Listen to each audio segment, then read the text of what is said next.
Hello everyone, welcome to an episode of IMO in my opinion. My name is John. My name is Lester. And I'm Andy. Yes, and today we have Prof with us again. So today we'll be talking about something that's a little bit heavier. Our previous episode we talked about happiness, right? But I think this is something that has to be addressed and it's not addressed enough. And today we're going to be talking about Singapore's mental health climate. I think it's something of very personal relevance to me. Yes. Because, I mean, if you guys have followed this channel from it started, the first few videos I've done is the Our Fight series, is basically doing mental health awareness. Right. And like profiling some people with mental health disorders. Yes. Have you seen those videos? No. You can subscribe and watch our videos. I'll do that. Yeah. So I think this is something, of course, of very personal relevance, and that's why I put this in the topic. And I felt like I had to do it. If not, I wouldn't be happy with myself if I don't ask Prof these questions. So. Okay, wait, before we go into that, maybe Prof will do a little bit of introduction in terms of your psychology background, just to give the audience an understanding of who you are. Well, I wear many hats. So I'm a associate professor of psychology. I'm trained as a marriage and family therapist. I work mostly with end-of-life care patient, and as well as using art and creativity to promote wellness in the community. Okay. Yeah. I think it's especially interesting. The reason why I wanted Prof to talk about this is because of the fact that he uses art and like creativity to help the improve like mental health, which is very different from the current climate. Or like in Singapore. Yeah, like how we normally treat mental health. But we will talk about it later. Let's do some pre-set up questions to. Yeah, okay. I actually have two questions that I created here for Prof. Okay. So first question is a little bit more for yourself. So as a psychologist, right, on a scale of 1 to 10 in terms of importance to you, okay, how would you rank your personal mental wellness? Like, you know, how important it is? Maybe beside things like financial health, physical health, you know. Well, it's really high, like 10. 10. Yeah. So I would say that, you know, if I ask you to list the number of things, this would be probably top of your list in terms of what's most important As to I maintain. said last episode, if I have $1 billion, but if I'm not happy, then there's no good with money for me. Okay, mental wellness. Okay, then now as somebody who has worked in the field of psychology and understood maybe 3 different societies because you've been through different countries, right? So on a scale of 1 to 10 in terms of importance, this ranking again, right? What do you suppose people in Singaporean society rank mental wellness? Probably not very high. Yeah. I think for the younger generation, they're increasingly more aware of the importance of mental health. Yes. But for, you know, maybe the older generation or, you know, our parents or your parents' generation, they may not see that as important because, as we talked about last episode, that the older generation are so ingrained to make money, and so as having materialistic good it's more important than caring for what they're going through psychologically, emotionally. Do you think it's because I used to discuss with my friends a little bit about this. Do you think it's because like the survivalist instinct and what is slightly different, you know, from the generation to generation? I think so. I think the social context and the political environment has a big role to play. Right. Because again, you know, our parents' generation, they don't have anything. You know, they have nothing and they have to build everything with their own hands. Whereas now the younger generations, they come from a much more fertile ground, I would say. Right. That they have a lot more. Support, and they have a lot more foundation to work with, and therefore they are able to pay more attention to mental health. So the starting point is higher. I would say that's a good analogy. Right. Yeah. Okay. So in that case, once again for that question, how high do you think Singaporean society should be ranking mental health then? It should be 10. I mean, I think mental health, physical health, and mental health are really important. Some people would say that, you know, having physical health is great. Yes, it's great. It can help you do things, right, be functional. But you could be completely healthy, but if you are diagnosed with clinical depression, no matter how much ability you have, you still don't want to do it. Right. So mental health condition and mental illness can be greatly detrimental to our life. Right. Okay. I think there are people don't really. Maybe it's because of a lack of awareness of mental health issues. They kind of think that I think there's a misconception among society, especially for some reason guys, that mental illnesses is a sign of like weakness. It's a sign that you're weak and you're not quote unquote a man. Right. It's like, especially in the army, it's such a toxic masculinity breeding ground. So like people immediately think when you have depression or you have anxiety or any Yeah. other mental illnesses, they immediately Yeah. think that, oh, it's because you are weak and you're not Right. resilient, Mm-hmm. and they think that it's a controllable thing. But when most of the time, a lot of times, mental health illnesses are not that as controllable as people Right. think they are. But that's not true, right? It's not like not because of weakness or anything like that, right? No, of course not. I mean, Yeah. there are many reasons for a person to have mental health condition. I mean, Yeah. the etiology of mental illness can be ranging from genetics, from family history, from personality to stressors to life experiences. Right, So there's right. a wide range of reason why people are facing mental health challenges. To think that people who have depression or anxiety, whatever it is, as a sign of weakness, I think it's a great deal of ignorance that people don't understand. And I think as a society, we need to progress and educate the masses about the importance of mental health and what are the causes of mental illness. Right. I think a lot of the stigma that happens in Asian country particularly Yes. is that there's this idea of retribution, idea of Karma, yeah. right? So Okay. especially when people who don't understand, if they don't Yes. understand something and they need to find a reason for it to happen, they would say, oh, it must be your family did something bad in your past life, or you must have done something bad in your past life to deserve this. Right. And that type of stigma, it can lose. And another thing is that people are afraid to lose face. Right? Yes. If I tell someone that I have a mental illness, they would probably think that I probably have a bad upbringing, my parents are not supportive, Right, and therefore right. I don't want to lose my family face, and therefore I don't want to talk about it. And the less you talk about it, the less you address it, it become even more chronic. It become even more problematic. So actually comments like that they don't open conversations for people who actually need it the most.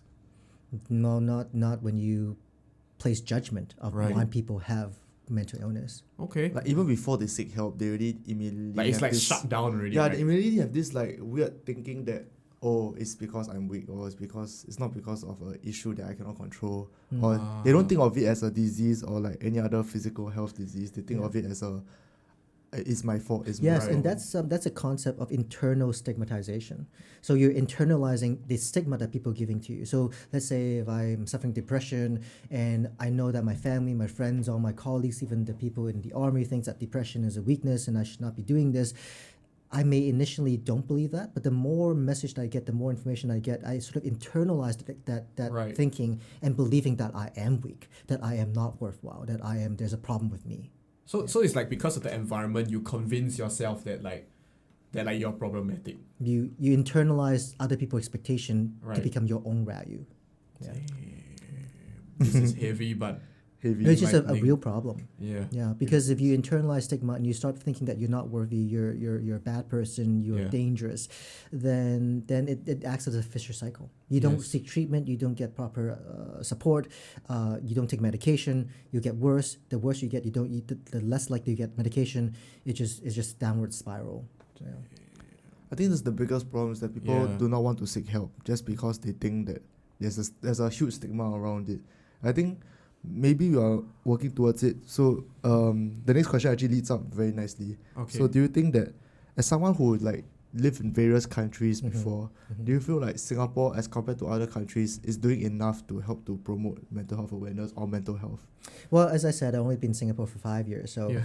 and I've been not stuck, but I've been very focused in my work at NTU, so I Yeah. haven't looked a lot at what's been doing. But before I came to the show, I did a bit of homework, and I realized there are active research that's happening now to look at mental health stigma and look at how young people look at mental illness.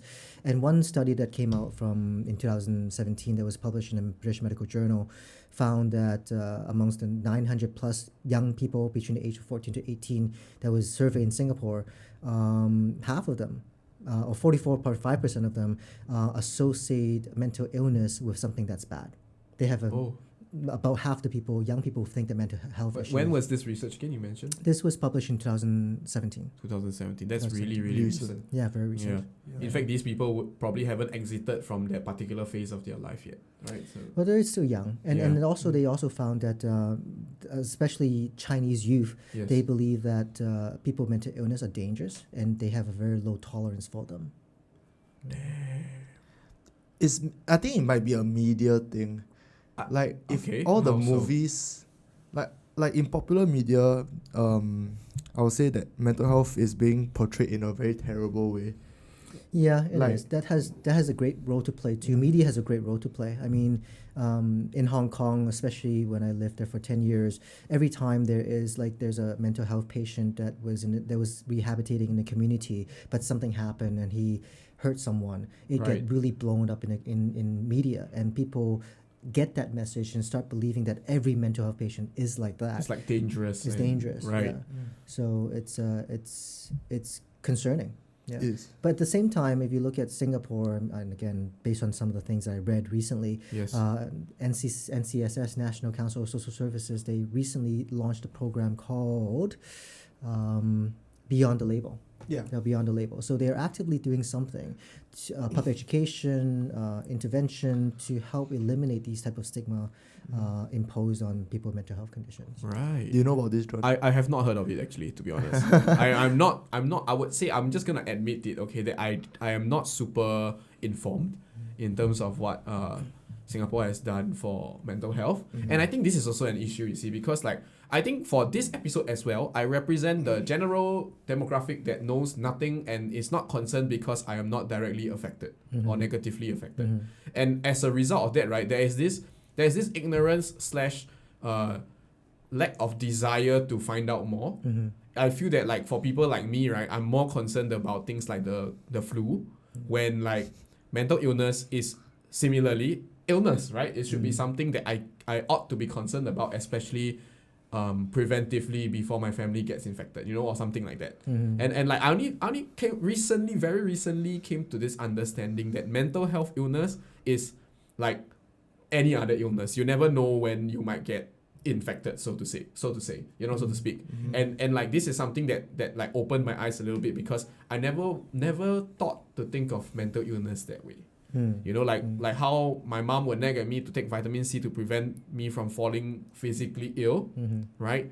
This is how I sort of realized that there is no mental vitamin C for people in society to help each other. There to is prevent. greater gratitude, happiness, as well as mindfulness. That definitely helps. Yeah. So, but this is something that is still rare in Singapore, you see. So for people to It is. realize that like this is something I have to watch out for my fellow man for, And like and that's why like there's so many things about this topic that I don't know enough of.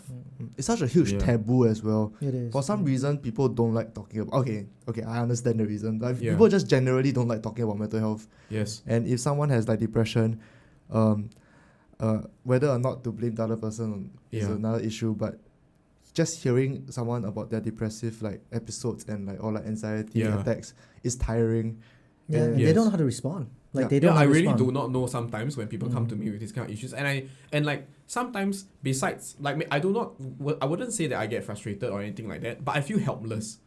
Because I do not know how to advise. Like I give you an example. If you're down with a fever, I'll be like, okay, go take a temperature, go and see a doctor, right?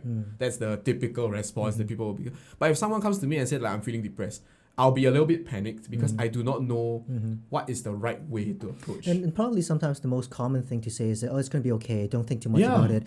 And for the person who is actually depressed, and hearing that is a big turnoff, right? It means I come to you, I be vulnerable to you, I open my heart to you, and then the thing that I get from you is, don't think about it. So you're undermining my problem. Right. And that leads them to, I don't want to talk to you anymore. I don't want to be exposed anymore. I don't want to be vulnerable anymore. Yeah. So that's an issue. And I think a lot of times these responses, right, come from a good place, but the people don't realize that is not what people want, not what the person who is ill needs to hear. Right? So what would you say then would be a better way to, if let's say someone comes to you and admits that like, hey, I think I might be facing this so and so whatever mental issue. What will be the best way for a typical Singaporean who has a friend that confided in you like that to do? I think the best way is to have an active listening ear, to listen to the story. If you're depressed, tell me what's happening in your life. Tell me what's bothering you, and just listen and provide that kind of support instead of giving judgment. So you listen doesn't mean you have to give advice. I think we're also very much prone and wanting to give advice that we don't even know that we're supposed to be giving. Right. And so instead of giving advice, actually just listen. Empathize with them, if they share with you that I feel very bad, like they share a story of you to say that I've been looked down upon, people don't appreciate me. Basic counseling technique would say, well, that must feel horrible. You know, Yes. people want to feel heard. People want their feelings to be affirmed. And by you just listening and showing how you feel after listening to that story without the advice component would be Right. very, very helpful. I think this is very, very important. Mm. Because a lot of people will immediately go into this sort of, I'm going to help you solve your problems mode. I think Right. is it an Asian thing or a guy thing? No, I don't know. I feel like I have no idea. it's just a thing. It's just a thing. human, It's a human thing. thing. Okay, Yeah, it's a okay. human thing. Yeah, It's just you want to fix the problem immediately. No, right? I think people instinctively think that when you come to me with a problem, right, we're here to like Solve find a solution. You know, I don't know how it became such a thing, but it's But a thing. I think comes from a good intention. That Yes. if a friend of mine came to me with a problem, my first reaction is be let's solve it. Yeah. But some of these problems cannot be solved. Correct. Maybe the best way to do it is allow the person to tell their story, and once just by telling a story, it can be cathartic in itself. It can be Right. healing in itself. So how do you tell if someone is coming to you with like carrying an actual burden that is bigger than it seems? Because I think a lot of times it's not so clear cut as someone coming up to you and say like, hey, I'm feeling depressed. You know, they may be like, can I talk to you? You know, and then you don't realize, you thought it's just like, oh, you know, you're sure, talk about what, you know. So how would someone like me be able to see this better, you know? Well, to telltale signs, I think you can.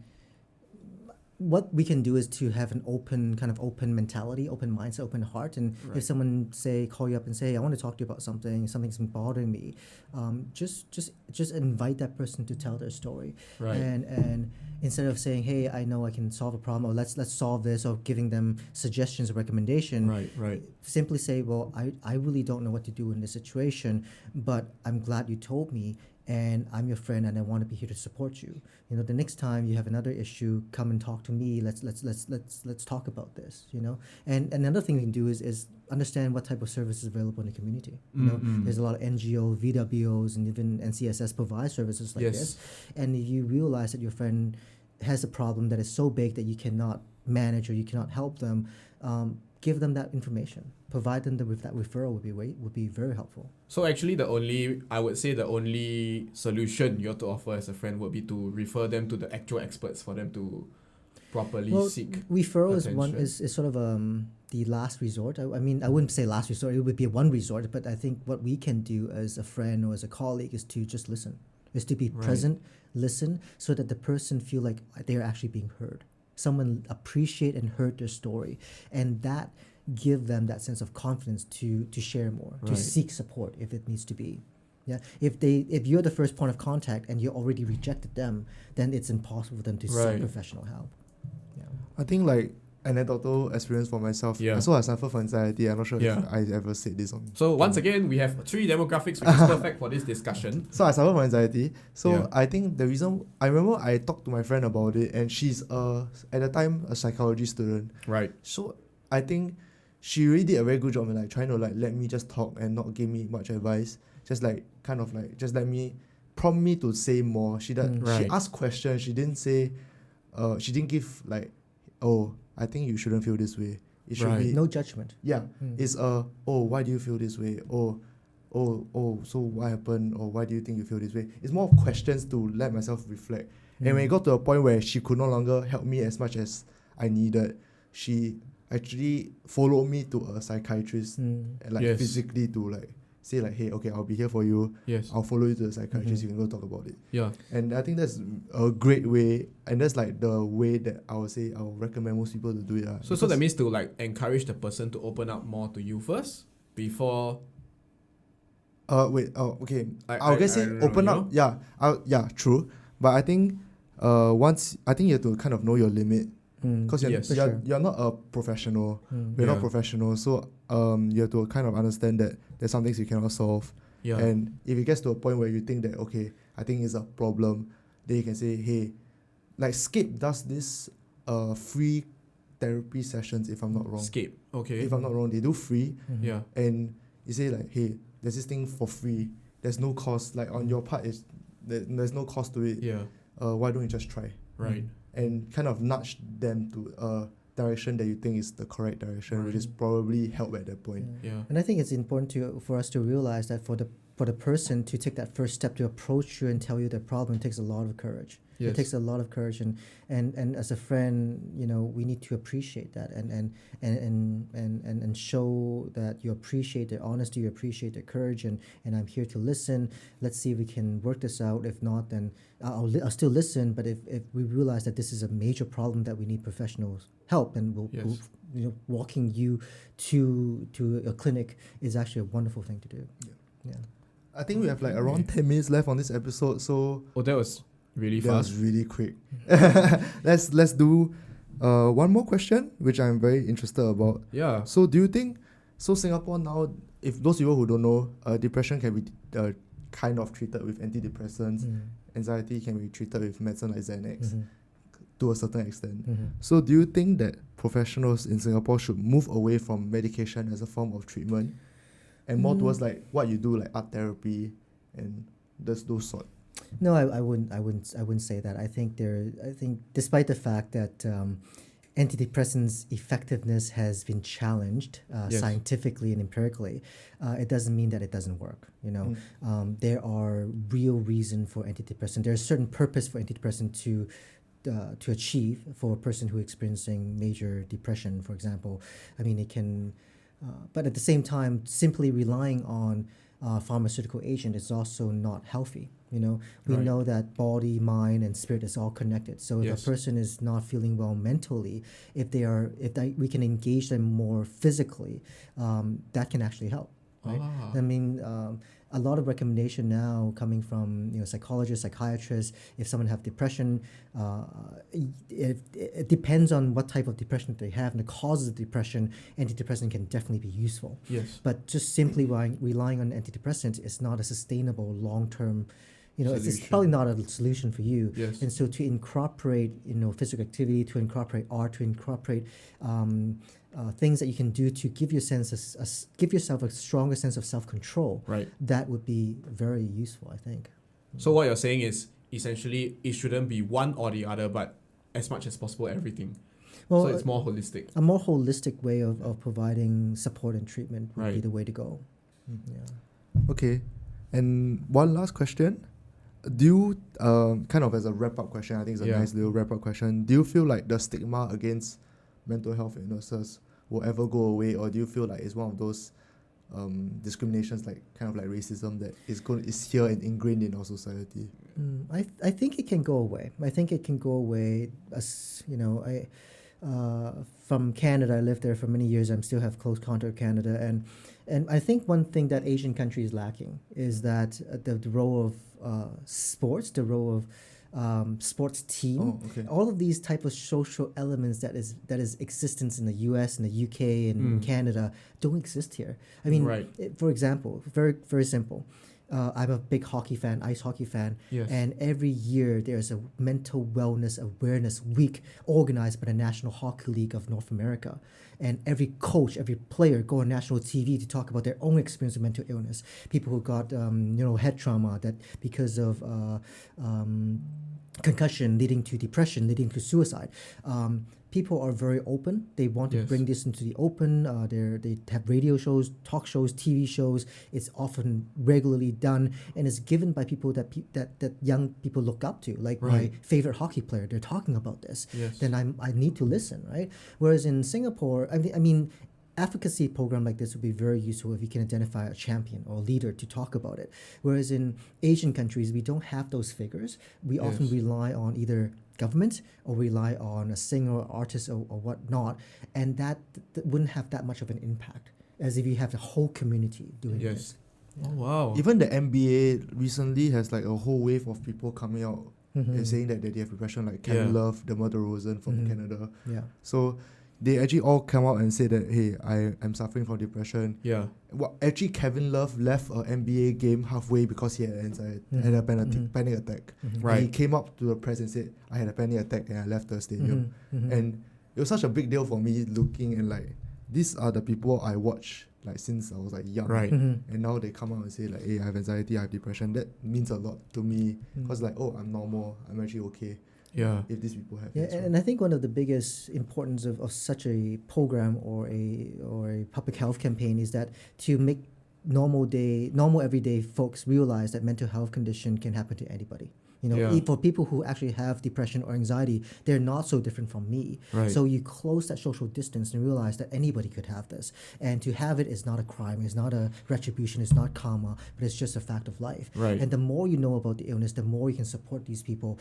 And I think that's with that, then I would foresee it is definitely able to minimize the stigma that people have. We need a champion. We need like someone to champion the cause. So it's like to bring mental illness to the same status as flu. I guess so. Like someone who people talk about as much as like flu. Like, if you're sick, see a doctor, right? Yeah. Same status. Then it will be less stigmatized. Do you think? And also, if someone who the community all collectively agree that they look up to. Right. The problem is that now in Singapore, there isn't that figure yet. But hopefully one day there's that figure. And if that figure comes out and say like, and say that, hey, I suffer from I think by the structure of our society is slightly different from countries in North America. So this is something that is definitely one of the aspects that we're lacking in Singapore. Yeah. But yeah, I totally agree that if let's say we do have a champion or someone who comes up to actively speak about this. And not just one champion, but champions in different community, different age group, different people of different backgrounds. Right. That would help a great deal. So it actually encourages people who relates to these people to come back up. Yeah. And another problem is that even if we do have that champion, now it's such a taboo topic that even if they do suffer from anxiety or depression or any other mental illnesses, they won't even come out because it's such a big thing. Yeah. Like people still genuinely believe that if you go to IMH, you will get a record, and because of that, employees won't hire you. Which is a big problem. Yeah, I understand that this is something that I think a lot of people still, have at the back of their heads. They don't explicitly say it, but it's something that they sort of like, I think it, but it doesn't affect me, so I'm not, until it affects them. Yeah. I didn't want to seek help purely because of this, because I felt that it was going to be part of my record, and because people don't want to employ me. Oh, so it's such a big problem. Okay. I think you need to just start with like people actually talking about it more. So what's a final message of hope? Final message of hope. Yeah. I think it's getting better. Yeah. I think it's definitely getting better, and like hopefully the youth of our generation, who is I would say a lot more understanding, will come up and actually start talking about it more. And I think there are many YouTubers or like influencers who are actually talking about it and like talking about their depressive episodes or like anxiety attacks or anything they do. So we are starting to talk about it more, but I think there's still a ways to go. Yeah. There is, and I think there's hope because we're not in the 70s or 80s where they only have one source of information. We have multiple sources of information. So if we can identify people who has influence, people who people listen to, and sort of infiltrate or penetrate every facet of society, even the uncles or the aunties in Kopitiam can be talking about that, and children in school can be talking about that, universities can be talking about that, people in corporate organization have information session about it. This will all be good. At the same time, you also brought up something very complex. Awareness is great, but if we all have awareness, but the legislation don't support that, let's say if there is no equality or a regulation to say if someone have mental illness in the past and if you don't hire it, it's racism or prejudice or whatever it is, and you don't get penalized for it, then it would not work. Yes. Okay, wow, awesome. Ending on an awesome note. Thank you so much for joining us once again on this episode of IMO. My name is John. My name is Lester. And I'm Andy. Yeah, and I hope we help you answer a little bit more about mental health. See you next episode. See you.